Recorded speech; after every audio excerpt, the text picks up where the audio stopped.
खुलुमबाय खौरांगिरि बिथांमोननिसिम आंनि बोरिमुनि गामिनि गासै रायजो राजानिसिम आंनि अननाय आरो खुलुमनायखौ सिबिनाय थाबाय।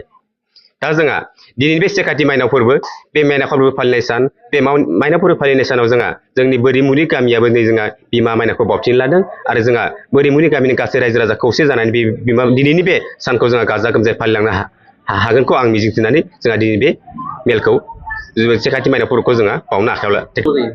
बाथौ धोरोम हिसाबै सेकाथि माइनाव फोरबो फालिनाय बे जाबाय जोंहा मैया आसिन दाननि जोबथा अक्ट' बे सानाव जोंहा मोनाबिलि समाव जोंहा न' जोंहा आलारि बाथि फोजोंनानै जोंहा बिमा माइनावखौ मोगथां मुलुगाव जोनोम होनो मोजाङै मोजां जोनोम होनो हाथों होननानै जोंहा गासा सावबाय आरो जोंहा दिनैनि बे सानाव जोंहा सेकाथि से अक्ट' सानाव बे जोंहा बेखौनो फालियोदि जोंहा बिमा माइनावआ गावनि गोरबोआव थानाय गथ'खौ मोगथां मुलुगाव मोजाङैनो मोजां जोनोम होनो हानायनि थाखाय जोंहा सेकाथि माइनावफोरखौ फालिनाय जायो।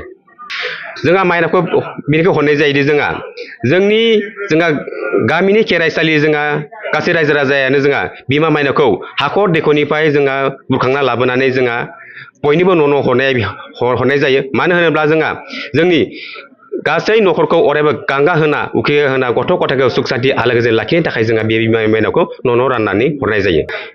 दिनैनि दिनाव लाइमोनफोरखौ बाहागो लानाय नुनो मोननाय बेनो जादोंदि जोंहा मानो होनोब्ला जोंहा बिमा बिफानिनो गासै बेयाव गोबां गोरोन्थि दङ। मानो होनोब्ला जोंहा बिमा बिफाया गावनि गथ' गथायफोरखौ धोरोम सिबिनो जोंहा लाफाया।